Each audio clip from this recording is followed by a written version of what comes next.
Vous avez cours jusqu'à vendredi?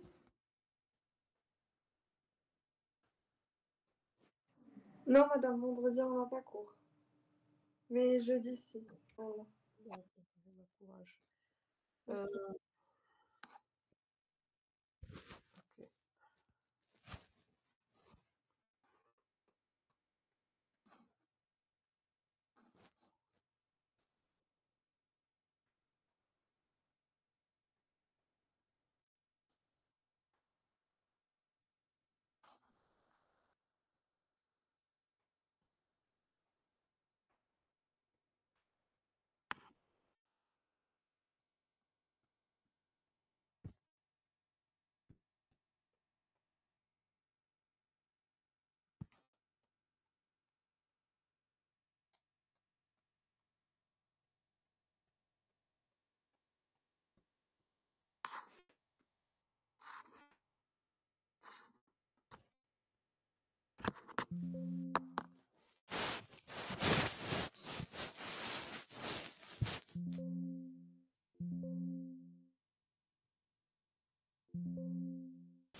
Bien, donc on va commencer quand même.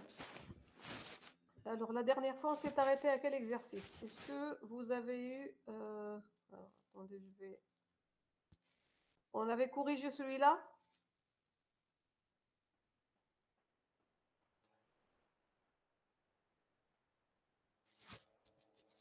Madame, on voit rien. Vous voyez rien.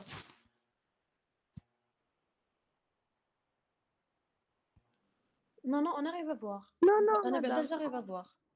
D'accord. Oui. L'exercice, vous le voyez là? Oui, oui, on le voyait, oui. D'accord. Donc, est-ce qu'on l'avait fait? Là. Alors, Non, non, non. Non, d'accord. non, on n'a pas. Non, Madame Shahada. Madame. Donc, Non, madame. Non, non, madame, non. c'est arrêté où? De l'exercice, est-ce qu'on l'a fait? Attendez.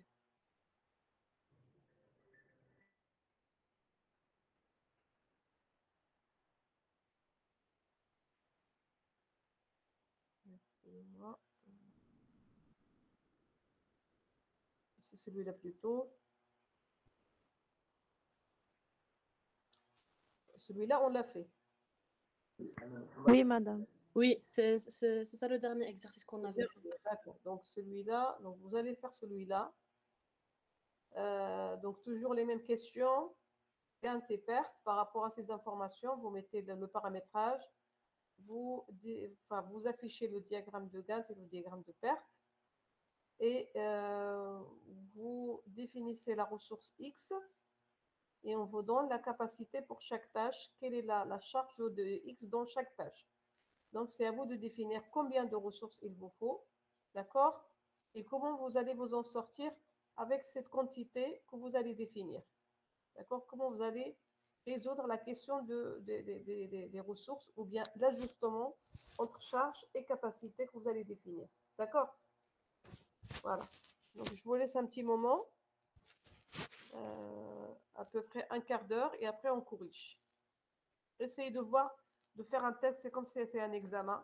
D'ailleurs, c'était un examen, je ne sais pas, de l'année dernière ou l'année d'avant. D'accord? Donc, je vous laisse un petit moment. C'est bon?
Madame, j'arrive pas bien voir l'écran.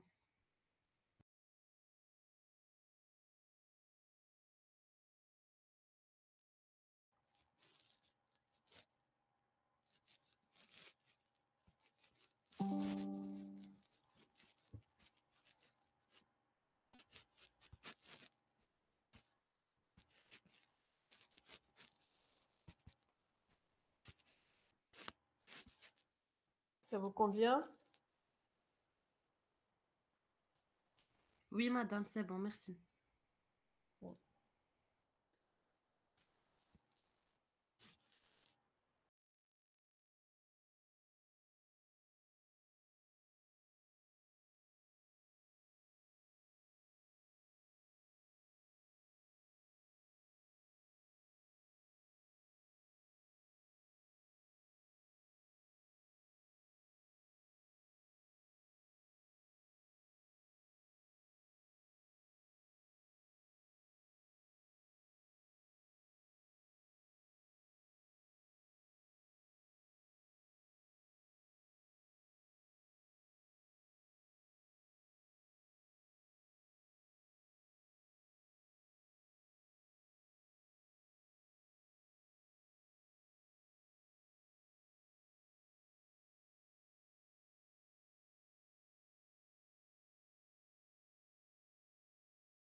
C'est bon, vous avez terminé?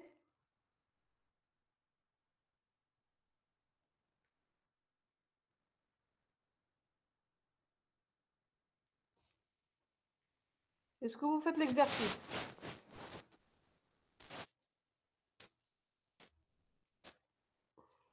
Oui, madame. Donc, je vous laisse terminer ou là, on corrige ensemble?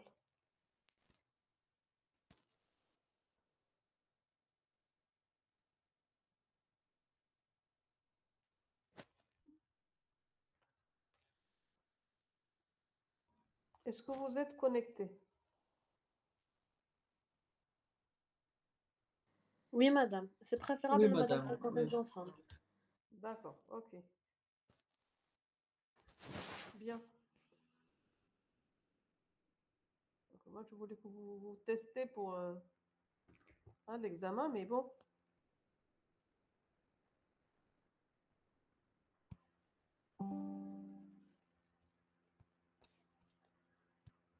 Alors, donc toujours la même chose.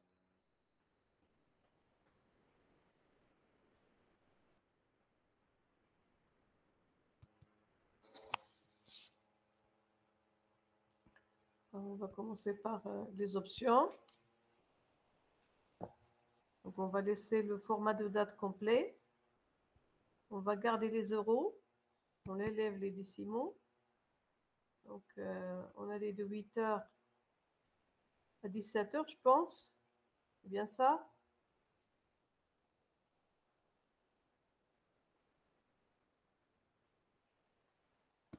Donc, de 7h à 18h avec 2 heures de pause. D'accord? De 7h à 18h. Donc, de 7h jusqu'à 18h.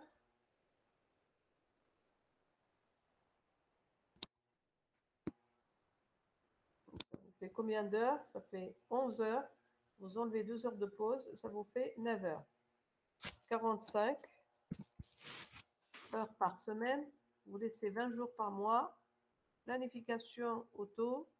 Les durées, je ne me rappelle plus, c'était quoi? En jour.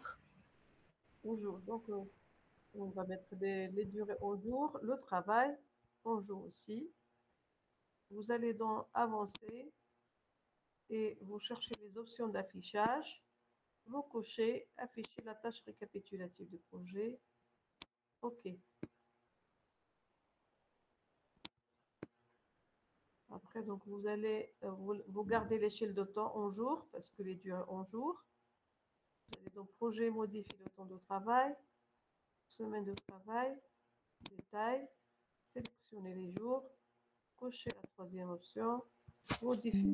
Vous saisissez donc 7h à midi et de 14h jusqu'à 18h.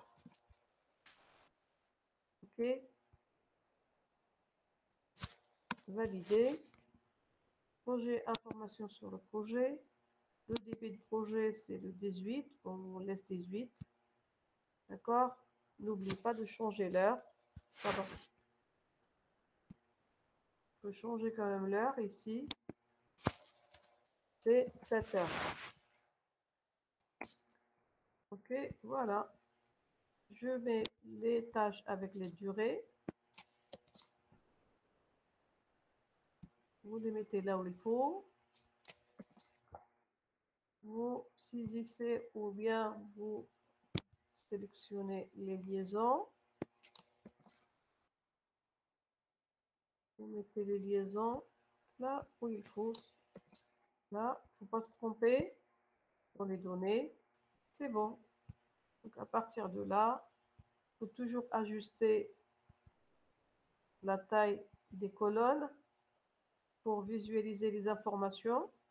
Vous mettez le format dans le format des dates. Donc texte plutôt dans le format des barres. Donc texte. Vous mettez la marge et vous mettez à l'intérieur le numéro. N'est-ce pas? Et vous couchez la tâche critique D'accord? Donc là, c'est la première étape. Deuxième étape, c'est le réseau de perte. Network, format, style des cases, plus de modèles, nouveau, et vous remplissez avec début au plus tôt, early start, fin au plus tôt, donc early finish.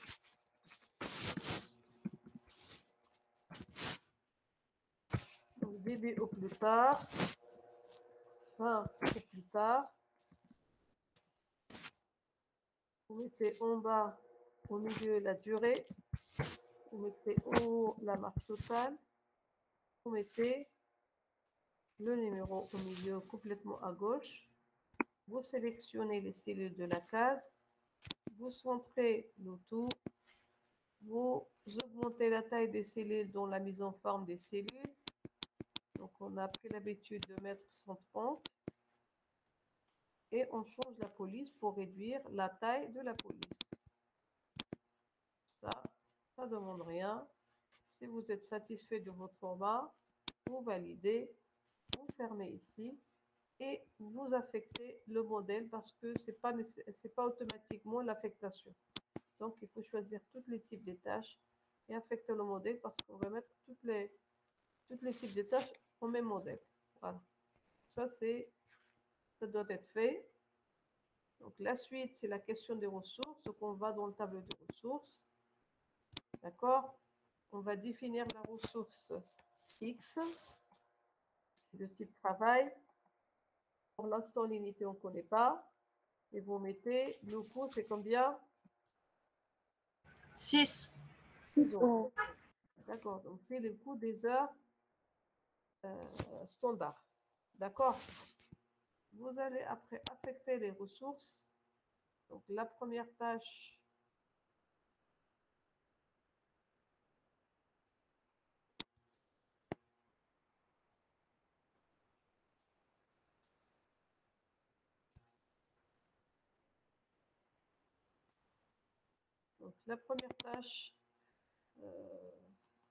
donc ici c'est direct, vous mettez 100%. La première c'est 100%. Okay. La troisième c'est 100%. La quatrième 100%. La dernière 100%. L'avant-dernière c'est 100%. Et là, ça va être, je dois rentrer dans information sur la tâche. J'affecte la ressource dans l'onglet ressources. J'affecte la ressource et je mets ici l'unité à 400%. Après, donc celle-ci, la cinquième, non, cinquième, il n'y en a pas. C'est la sixième. Vous mettez dans la sixième ressource X avec 200%. La septième, eh bien, vous pouvez faire tout simplement copier ici et coller là-dedans. Voilà. Là, maintenant, on vous pose la question. De toute façon, les questions, ça fait partie des questions. Mais bon, combien de ressources il vous faut sur ce projet? Qui peut nous dire comment on va le définir? On a déjà traité des exercices similaires. Quelle est la quantité de ressources? Je vous écoute. Comment vous allez définir la quantité moyenne des ressources nécessaires pour ce projet?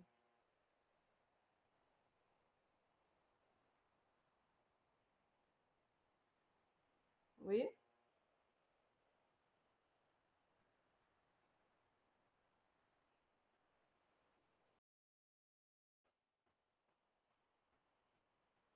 Comment on va définir la quantité moyenne des ressources nécessaires pour ce projet?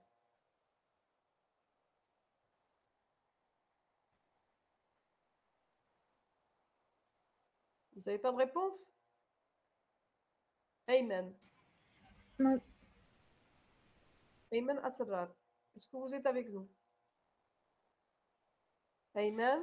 Oui, oui, madame, oui. Il y a le temps pour activer le micro. Oui, alors, comment on va définir la quantité minimale moyenne? En utilisant la relation modale. Oui, tout simplement. Et pourquoi vous ne le dites pas? Donc, vous allez définir la charge minimale. Il suffit d'afficher les... soit vous affichez ici, vous pouvez insérer la colonne travail, ou bien vous allez dans utilisation de ressources, ou bien, etc. Donc là, vous avez le travail, tout simplement. Si on calcule le coût, plutôt le travail, c'est 38 semaines, et pour la durée, c'est 15. Ça veut dire que la capacité, ça va être combien? Égal 38 divisé par 15. Donc, c'est, on va dire, 3 ressources. Hein. On va majorer. Normalement, c'est 2 ressources et une ressource auxiliaire. Mais on va supposer 3 ressources et on va définir, voilà, dans le tableau des ressources, on va mettre ici 300%. Ça, c'est sur cette base. On va essayer de s'en sortir avec ça. Alors, comment vous allez vous procéder pour le faire?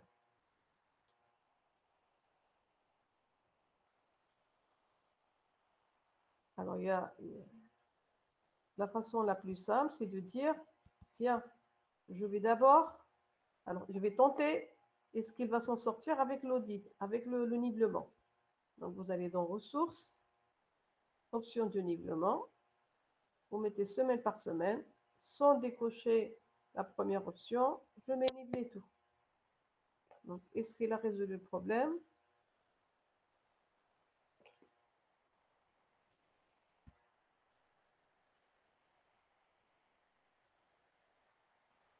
Non? Oui ou non? Je ne pense pas.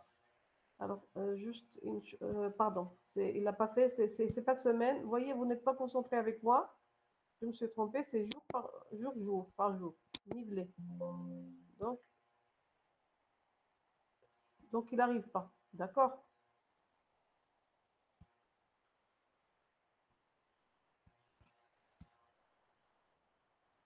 Si je regarde utilisation des ressources, donc je change, je ne vais pas changer. Donc là, il n'arrive pas. Vous voyez, il y a ces 2, 4. Ça veut dire qu'il n'arrive pas. Donc, je vais annuler le nivellement. D'accord? Je vais garder la version de départ. Donc, comment vous allez faire pour s'en sortir?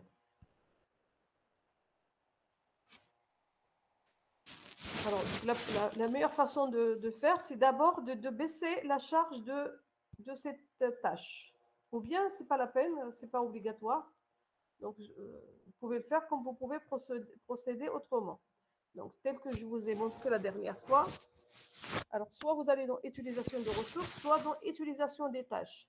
Donc, on va aller dans utilisation des tâches plutôt. Alors, quel est l'avantage d'utiliser ce graphe?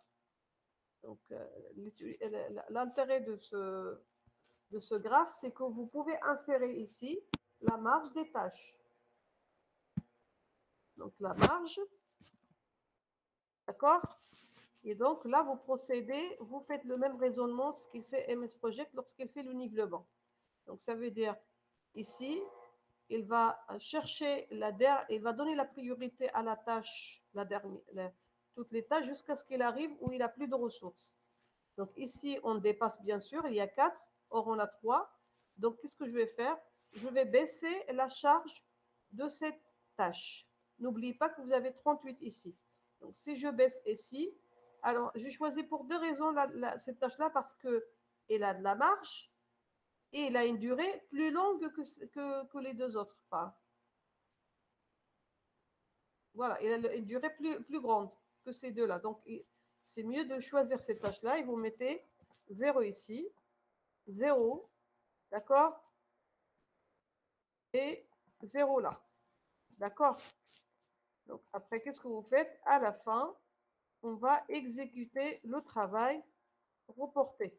D'accord? Donc, je vais mettre ici 1. J'ai enlevé 3, 1. Donc, je vais ajouter ici à la fin 3 charges de une journée, jusqu'à ce que vous arrivez à 38. N'oubliez pas de vérifier à chaque fois la charge de la tâche et la charge totale. Après, donc, j'ai plus de soucis d'ici jusqu'au là. Maintenant, je commence à avoir un autre souci. Et comme cette tâche-là, elle a encore de la marge, donc je vais enlever une journée de travaux. Je mettrai ici 3. La 3. Et là, je vais exécuter la charge restante. Ici, j'ai enlevé, donc je peux mettre 3 et, non, 2, tout simplement. J'ai enlevé que, OK? Voilà, donc ça c'est, j'ai utilisé, est-ce que c'est clair? Oui, madame, c'est clair. Voilà, donc vous faites vous utilisez, c'est l'avantage d'utiliser ce graphe-là, utilisation de ressources, c'est que vous pouvez voir en même temps la marge. D'accord? OK? Voilà, donc si vous avez compris ça, alors je continue sur les questions. Donc vous allez calculer les coûts. Donc vous revenez sur le diagramme. Vous mettez affichage, table, coût. D'accord? Vous avez le coût de l'ensemble de projet et des tâches. Pour les ressources, la même chose, on peut aller dans utilisation de ressources. C'est plus simple. D'accord? Et vous faites affichage, table, coût. Donc là, j'ai les coûts des ouvriers ou les coûts des ressources, ou ce que vous voulez, avec les détails, bien sûr. Et vous avez les coûts chronologiques, c'est dans rapport ODD coûts, ou bien valeur acquise. Vous cliquez sur l'espace du graphe, vous décochez l'ensemble des champs qui existent et vous cochez le coût, tout simplement. D'accord?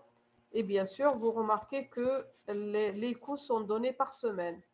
Donc, il suffit de changer dans le temps, vous éditez la durée, enfin l'échelle de temps, et vous changez les semaines par jour.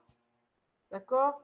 N'hésitez pas aussi à changer le format si vous avez un affichage qui n'est pas convenable. OK? Voilà, donc ça c'est l'écho chronologique. Je vous ai expliqué à quoi ça sert l'écho chronologique. Je ne vais pas refaire ça. Alors maintenant, on vous dit dans l'exercice.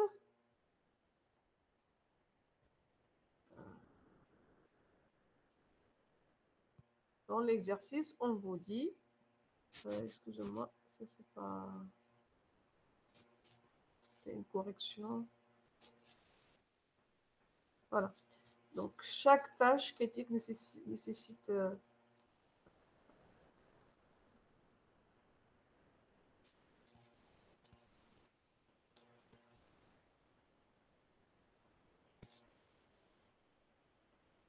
on va calculer le suivi pour le 10e jour.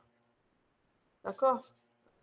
Donc, je suppose que, voilà, je vais supposer que c'est conforme. Ce n'est pas toujours le cas, mais je suppose que c'est conforme et on va saisir le suivi. Avant de saisir le suivi, qu'est-ce qu'on doit faire?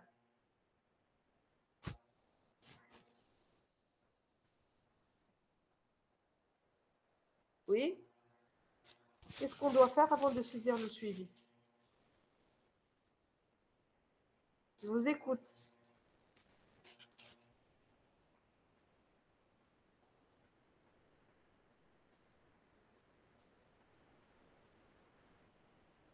Raouia. Raouia? Oui, madame. Oui. Qu'est-ce qu'on fait avant de commencer la saisie de suivi?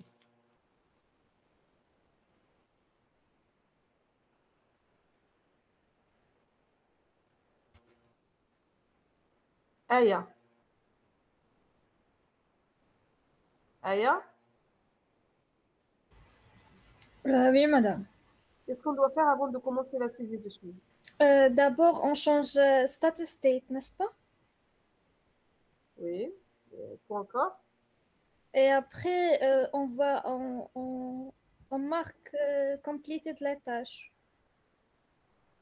Ah bon. Donc, il faut d'abord valider le projet. Ah si, il faudra valider. Valider le projet. OK?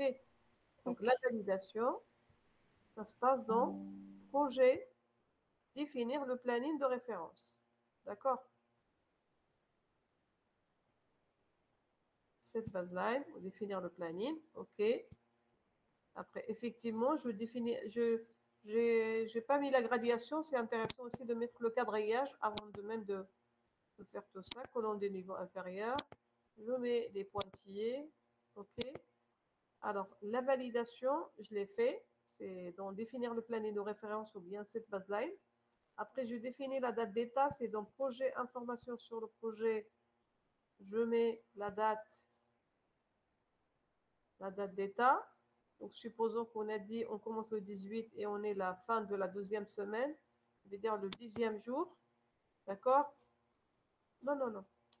Excuse-moi. C'est pas le. Je dois changer la date d'état. Donc, c'est non connu, mais je dois la définir. Je mettrai le 29 3. D'accord. J'affiche ici la date d'état. C'est dans quadrillage. J'affiche la date d'état. OK. Pardon. Donc, la date d'état, je la mets en très plein avec une couleur rouge. D'accord? Elle est là, la date d'état. Vous voyez, elle est dans la 2e semaine, la fin de la 2e semaine. OK? Donc, vous faites après la saisie de suivi. Vous revenez sur affichage, table, entrée. Et donc là, vous saisissez l'avancement de chaque tâche. Je vous ai montré comment il faut faire. Je pense qu'il n'y a pas de souci à ce niveau-là. Donc, moi, je vais juste sélectionner toutes les types de tâches et je les mets en avancement conforme. Ça veut dire que je vais dans le menu tâches et je vais aller dans le fait que c'est conforme. D'accord? Normalement, on doit faire tâche par tâche. Si c'est pas si ils ne sont pas tous conformes. D'accord? Ou bien un ensemble de tâches par un ensemble de tâches. OK? Bon, la suite, c'est quoi? Bah, on mesure les indicateurs. Ça veut dire, vous allez dans rapport, coût, ODD coût. Vous cliquez sur l'espace du graphe. Vous décochez le coût et vous cochez CV, ESV ou bien ED. Ou bien, bon, vous voyez l'équivalent avec la version. Alors, c'est pas normal ce que j'ai. Normalement, je dois être conforme. D'accord? Conforme, est-ce que... 2, 3, 4, 5, 6, 7. C'est pas logique. Attends, est-ce que je...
Alors, logiquement, ça doit être des zéros. Bon, c'est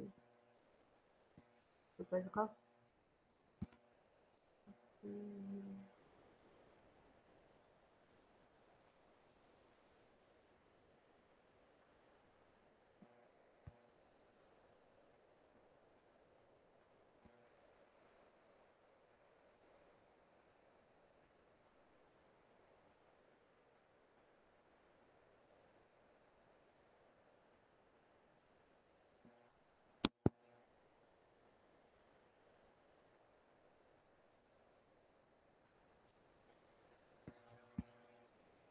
Bon, il y a un bug, donc il faut reprendre logiquement dans le rapport. On va voir. Je vais vérifier. Voilà, c'est ça. Je sais pas ce qu'il a affiché ici.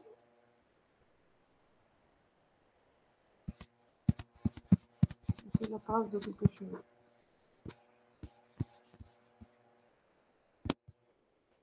D'accord, donc c'est celui-là qui... Ça, celui-là. Voilà, c'est celui-là qui correspond à ce qu'on vient de faire. Et donc, il suffit de changer encore l'échelle de temps. Vous mettez jour. Ok, c'est celui-là, non? Bizarre.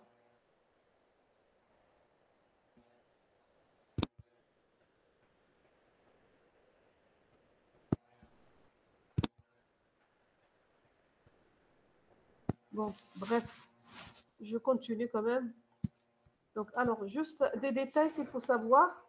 Lorsque vous allez insérer une tâche et sous-tâche. Je pense que je vous ai déjà montré ça. Donc, je vais supprimer la mise à jour.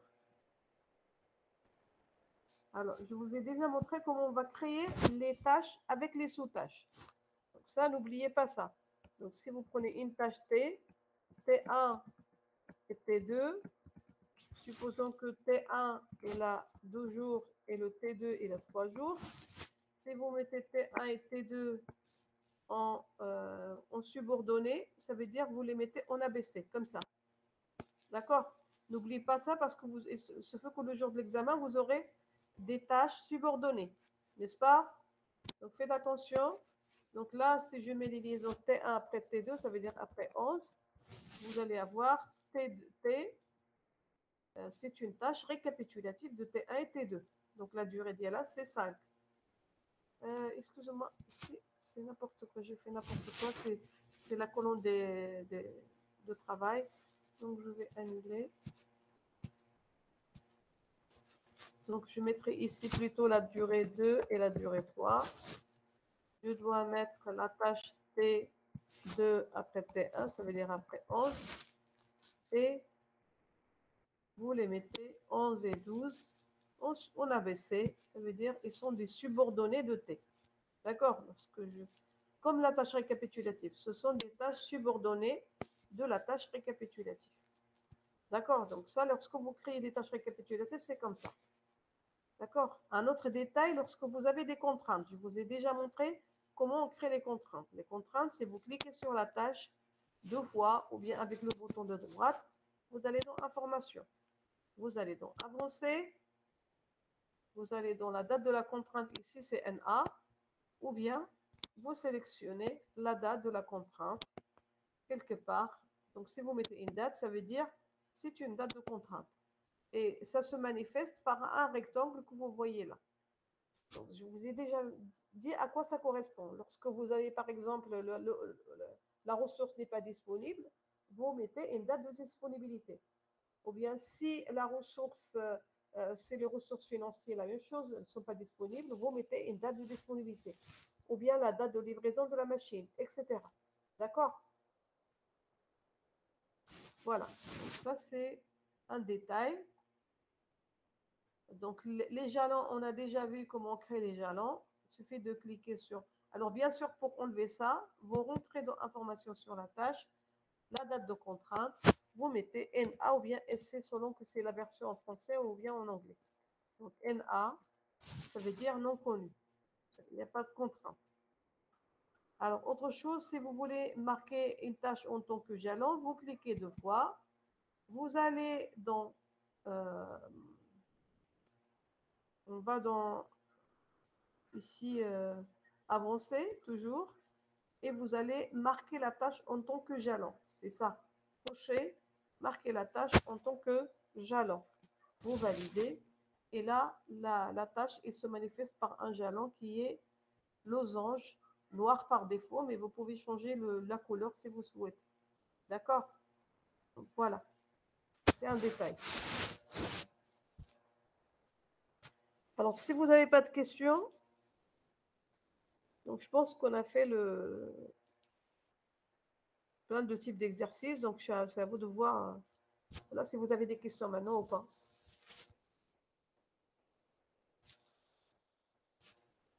Y a-t-il des questions?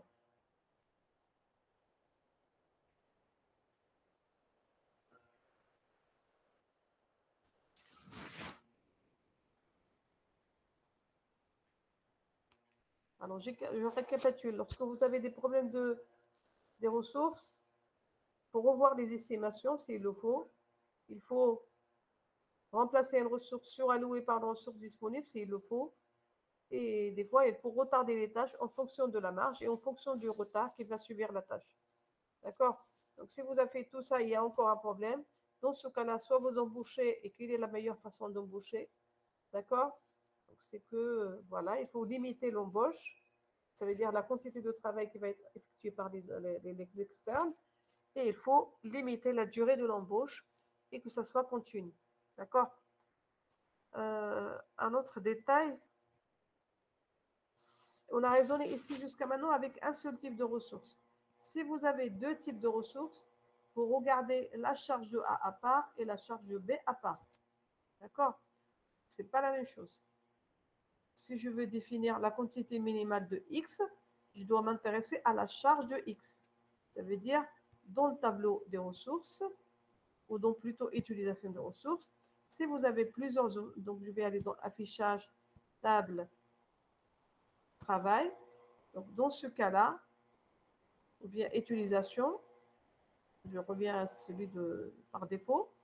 Donc vous avez X, vous pouvez avoir un autre type de ressources, Y. Donc la durée, la moyenne pour chaque ressource, elle est indépendamment de l'autre. Donc ça veut dire si,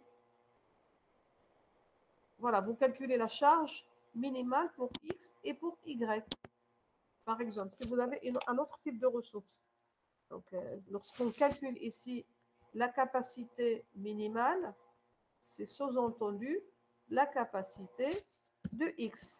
Si j'avais d'autres types de ressources, par exemple, et je trouvais que la capacité d'une ressource Y est égale à, je ne sais pas moi, 3 ou 4, ben vous dites la capacité minimale de Y. D'accord?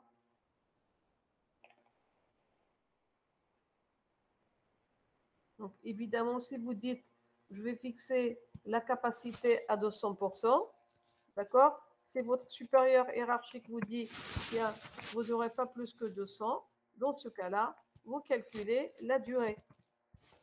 Si la même chose ici, votre supérieur vous dit que vous ne pouvez pas avoir plus que 200%, vous calculez la durée minimale. D'accord? Et la durée, bien sûr, minimale de chacune par rapport à la ressource X et par rapport à la ressource Y. D'accord? Et bien sûr, le min, ça va correspondre au max des deux. Bien sûr. D'accord? Si vous trouvez ici que le min avec 200%, c'est 17, je ne sais pas moi, hein, vous calculez, ça va être bien sûr égal, D est égal à W divisé par C. Et la même chose ici, W divisé par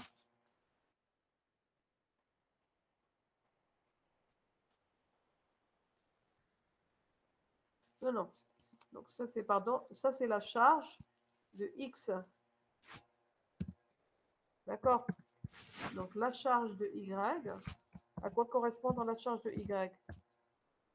Donc, puisqu'on a trouvé ici, ça devait être à la base, c'est le travail, la durée, multiplié par la charge, la capacité.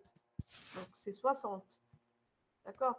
Et donc, ici, je prends W divisé par 200. Donc, ça veut dire la durée avec 200%, on doit arriver à 30. Donc, ça veut dire la durée à la base, c'est 30, c'est pas 15. C'est la durée minimale du projet, si vous avez 200, 200 par exemple. Est-ce que vous voyez le raisonnement?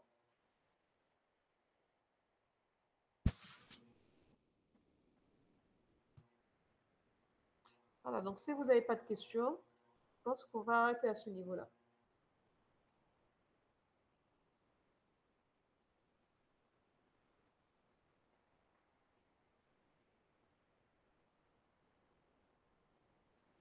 C'est bon? Pas de questions? Ok, Merci, madame. de rien. Merci, Merci, madame. madame. À la semaine prochaine, Inch'Allah. Ciao.